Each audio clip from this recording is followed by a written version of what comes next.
Okay. Yes. Tech knowledge. Okay. Yay, Sam. Okay. Like I said before, queer representation now and then. Raise your hand if you have recently seen a TV show or movie that had a queer character in it, and keep your hands raised. Okay, now put your hand down if that character died. Put your hand down if that character's whole entire personality was just being queer, just being as gay as they could. Now look around at the room and see the hands that are raised or the hands that aren't. When I did a survey and I sent it out to my community, one to students and one to teachers, I had a question that said, what movie have you seen recently that had a queer character in it? Out of the 52 students that I got a reply from, 22 of them had said that they hadn't seen one recently. And out of the 32 teachers that replied, only 12 of them had said they hadn't seen one recently. Of the people that said, yes, I have seen a movie with a queer character in it recently, a lot of those were repeated. Movies like Saltburn, Strange World, and others. There were others that you know. Now, when I asked that same thing about TV shows, it was very interesting. Only 16 out of the 52 students said that they had seen a TV show with a queer character in it recently. And 5 out of the 32 teachers said that they hadn't seen one recently. But I think that's due to them looking over their kids' shoulders and just watching the TV show instead of them actively going to find a TV show with a queer character in it. Now, representation is good and all, but only if it is accurate. TV shows and movies can depict harmful stereotypes that still harm the LGBTQ community to this day. When I say think of a queer or gay character, what probably comes to mind is a very flamboyant man or a very butch lesbian. Now, why do we think like this? Why are these stereotypes so prominent in our minds? Well, these stereotypes actually started way back in the 1960s, when being queer or gay was something to be ashamed and mocked at. Now, a lot of the tropes that came from the 1960s are still used to this day. Like I said before, the very flamboyant gay man. And you can think of Aaron Stonestreet's character from Modern Family, or Dan Levi's character from Schitt's Creek. Then as time progressed, another trope caught fire, the barrier gay trope. This is a trope that is used when a character is too scared to actually show their real selves in fear of something happening to them, or the studio just kills them off. An example of this is in Killing Eve, spoilers, the character named Bill is killed off in the same exact episode that is revealed he's bisexual. In the TV show Supernatural, one of my favorite TV shows, the character named Castiel, after 12 long seasons of building up his love for the main character, Dean, is killed off, just like that, right after he confesses his love. Now, those that are intersex or identify as asexual, pansexual, or omnisexual, they don't get any representation at all. Maybe like the asexual community, they've gotten a little bit more representation, and by that I mean 2 out of the hundreds of TV shows that have come out over the past couple of years. But a lot of this representation is very inaccurate. Take Sherlock in BBC's Sherlock. Now, the definition of asexuality is someone that feels little to no sexual attraction. But the media seems to say that it's someone who is robotic and unfeeling. The character Sherlock is a very cold and calculating man and literally describes himself as a high-functioning sociopath. Not the best representation for asexuals out there. Now, don't get me wrong, there are some good TV shows out there that do have accurate representation of queer characters. Shows like The Imperfects, Young Royals, Our Flag Means Death, and Heartstopper, to name a few. But these shows only show one type of sexuality and one fraction of the LGBTQ+ community. And this is portrayed through that love story. It's mainly of a gay, specifically men-loving men, couple.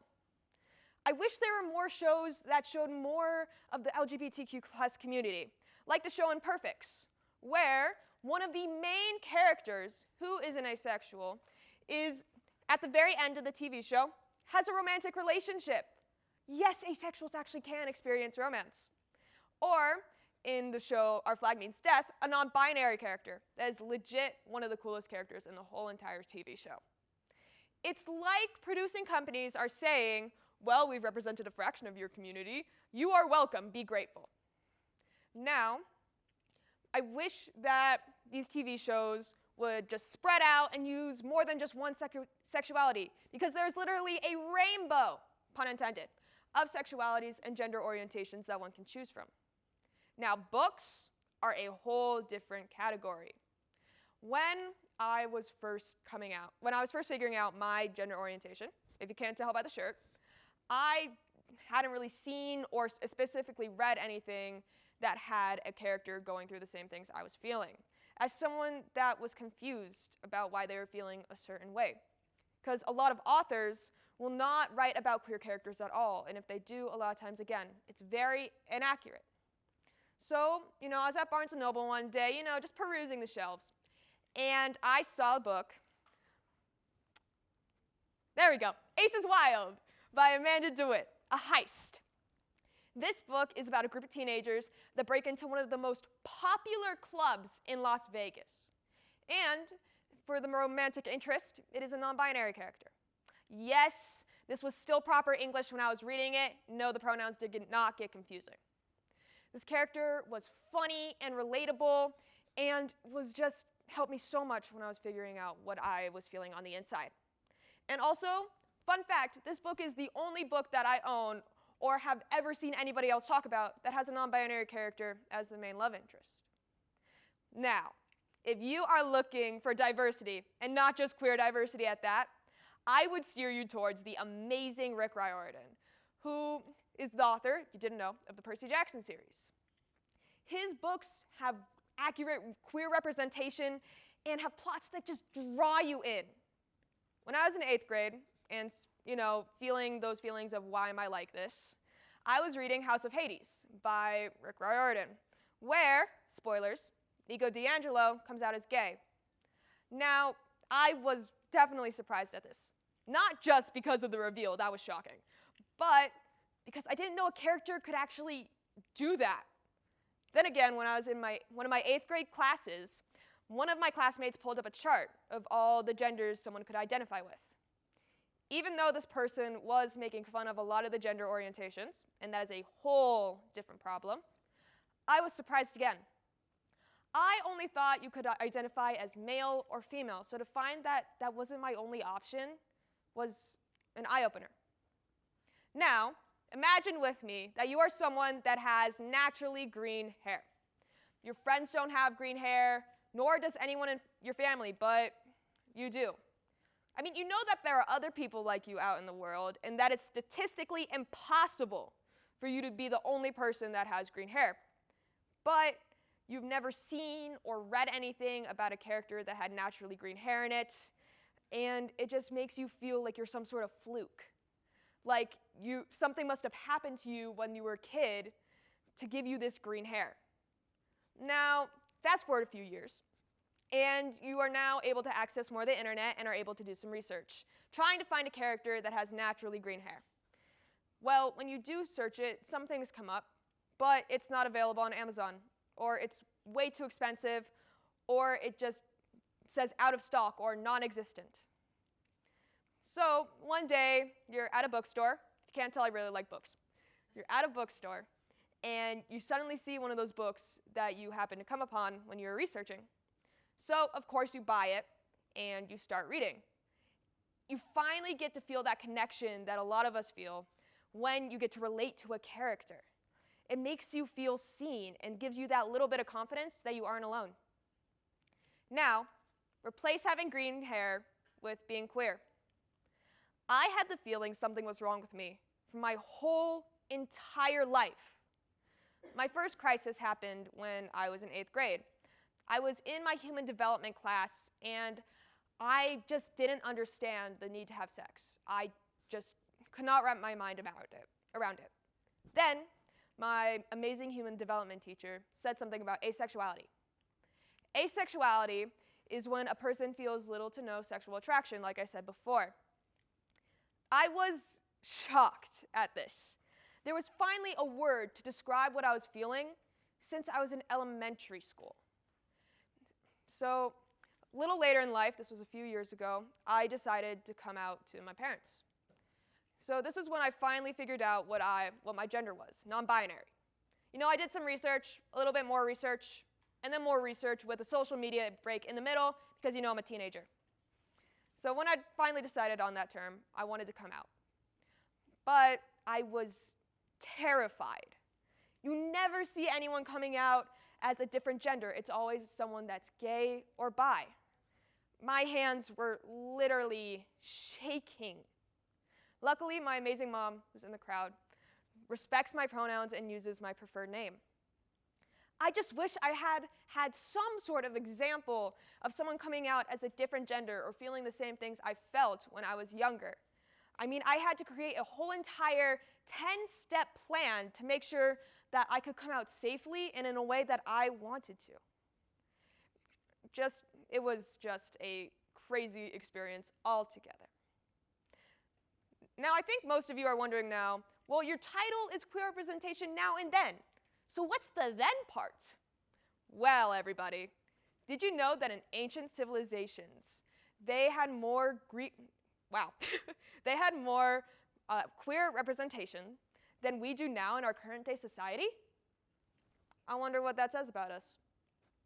Ancient civilizations like the Greeks, Romans, Egyptians, Norse, Sumerians, Philippines, Indians, those who specifically practice Hinduism, etc., all had myths pertaining to queer people and queer gods. Since Sumerian is one of the oldest civilizations that I just listed, it's only appropriate that I use a god from their mythology. The god Enki, the god of water, is described not to be male or female, but is described to have a third gender. This could relate to being intersex or non-binary or something between those lines. This is one of the oldest civilizations that we know of, and this is proof that queer people existed back then and that this isn't a new thing. Now, I'm pretty sure everyone here has heard of Thor and Loki from the Marvel movies, or has heard about them from a friend that's obsessed with the actors that portray them. Well, did you know that in a Norse myth, there is a story about Thor getting his hammer stolen and cross-dressing to get it back? It goes like this.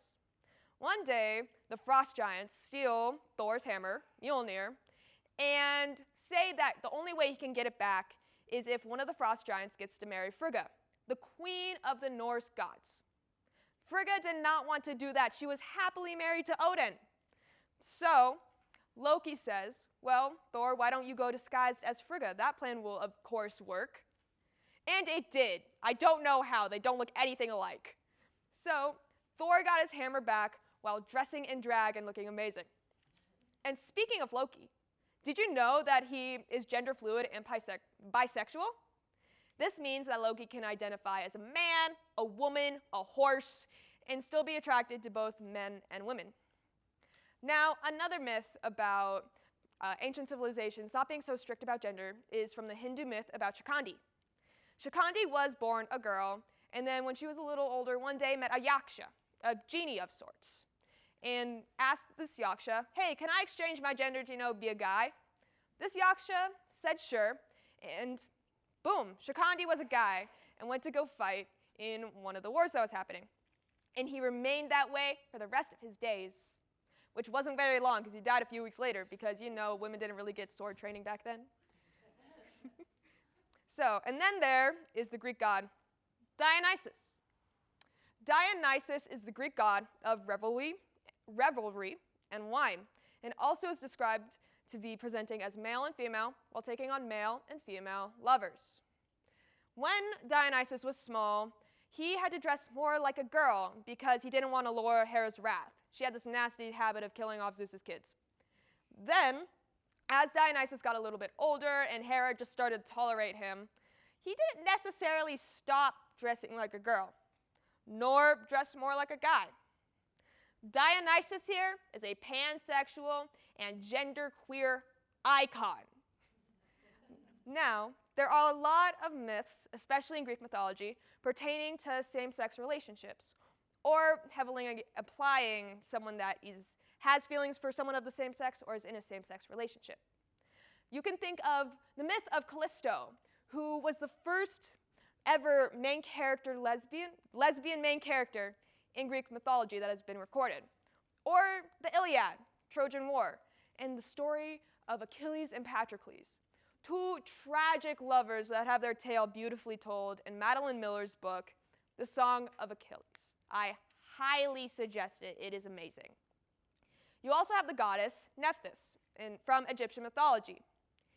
She is considered to be a lesbian, even though she kind of married her brother, Seth. She never necessarily bore him any children, but was in constant companionship with the queen of the Egyptian gods, Isis. Now, why is it that these ancient civilizations are able to represent the queer community better than we can do today? I mean, we went from there literally being gods that were queer and myths about queer people to shunning it and making that concept taboo or unnatural. I mean, queer people have been around for thousands and thousands of years, but in the past 400 or so, we've decided that that is just not it. We do not like it. I am queer, so I get to say that. So why is it that these ancient civilizations can do it so much better than us? We need more accurate queer representation in media. It not only helps when a child sees themselves reflected in a TV show they're watching or a book they're reading, but it also brings understanding and some, I don't know, maybe empathy for those that don't share that same thing as yourself. For those people that aren't queer, this brings them understanding of what those people are going through. We need more accurate queer representation. Ancient civilizations should do it, and we call some of them barbaric, so why can't we? We need to show corporations like Netflix, Hulu, and Disney that we need more accurate queer representation, and we want it now. Thank you.